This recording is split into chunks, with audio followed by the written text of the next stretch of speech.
طاجن مكرونة بشاميل بس بالسجق خطير وغرقان بشاميل. في طاسة سخنة فيها شوية زيت هنزل بالسجق واقلبه، واول ما يبدأ ان هو ينزل الدهون بتاعته دي هنزل عليه ببصلة مفرومة ناعم واقلب مع بعض. اول بقى ما البصل يدبل زي ما انتوا شايفين كده هنزل عليه بمعلقة كبيرة من الثوم المفروم واقلب. اول ما اشم ريحة الثوم هنزل بفلفل الوان وفلفل رومي وحار لو تحبوا.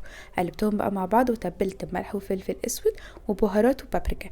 اخر حاجة حطيتها معلقتين كبار من صلصة الطماطم. كده السجق خلص. للبشاميل بقى عندي زبدة ودقيق كمية قد بعض. هقلبهم مع بعض لغاية اما الدقيق يدوب في الزبدة، وهنزل بالحليب.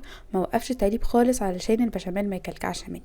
وصلت بقى للقوام المطلوب، تبلت بملح وفلفل اسود. ولو عايزين بقى ندلع البشاميل نحط له كده معلقتين كبار من القشطه او الجبنه كيري او الاتنين مع بعض. قلبتهم كده مع بعض وسلقت المكرونه 8 دقايق، ونزلت عليها ببشاميل كتير عشان تبقى جوسي كده.